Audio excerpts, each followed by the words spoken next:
For those who have been with me since the beginning, look at what we've made. Thank you. 1. "Oh dear," Linus Baker said, wiping the sweat from his brow. "This is most unusual." That was an understatement. He watched in rapt wonder as an 11-year-old girl named Daisy levitated blocks of wood high above her head. The blocks spun in slow, concentric circles. Daisy frowned in concentration. The tip of her tongue stuck out between her teeth. It went on for a good minute before the blocks slowly lowered to the floor. Her level of control was astounding. "I see," Linus said, furiously scribbling on his pad of paper. They were in the master's office, a tidy room with government-issued brown carpet and old furniture. The walls were lined with terrible paintings of lemurs in various poses. The master had showed them off proudly, telling Linus painting was her passion, and that if she hadn't become the master of this specific orphanage, she'd be traveling with a circus as a lemur trainer, or even have opened up a gallery to share her artwork with the world. Linus believed the world was better off with the paintings staying in this room, but he kept the thought to himself.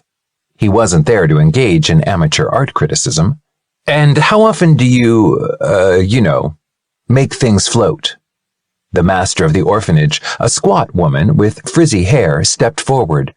"Oh, not often at all," she said quickly. She wrung her hands, eyes darting back and forth. "Perhaps once or twice a year?" Linus coughed. "A month?" the woman amended. "Silly me. I don't know why I said a year. Slip of the tongue. Yes, once or twice a month. You know how it is. The older the children get, the more they do things." "Is that right?" Linus asked Daisy. "Oh, yes," Daisy said. "Once or twice a month and no more."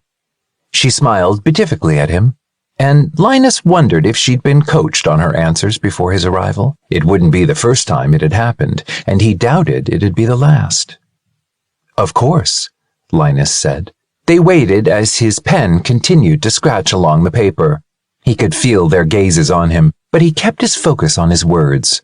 Accuracy demanded attention. He was nothing but thorough, and his visit to this particular orphanage had been enlightening, to say the least. He needed to jot down as many details as he could to complete his final report once he returned to the office. The master fussed over Daisy, pulling her unruly black hair back, fixing it in place with plastic butterfly clips.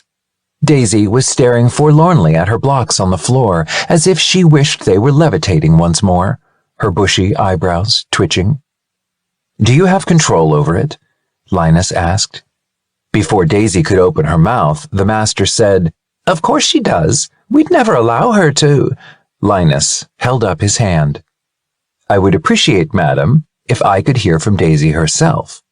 While I have no doubt you have her best interests in mind, I find that children such as Daisy here tend to be more forthright." The master looked to speak again until Linus arched an eyebrow.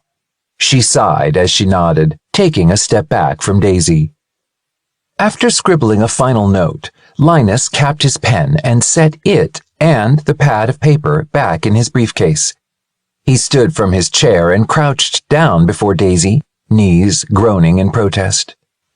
Daisy gnawed on her bottom lip, eyes wide. "Daisy, do you have control over it?" She nodded slowly. "I think so. I haven't hurt anyone since I was brought here."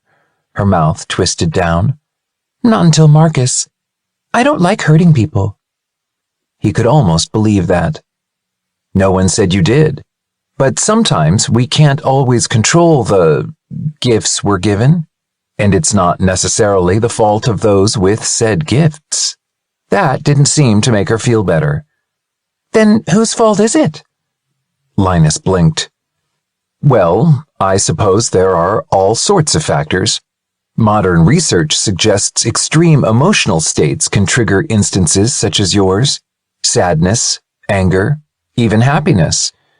Perhaps you were so happy you accidentally threw a chair at your friend Marcus? It was the reason he'd been sent here in the first place. Marcus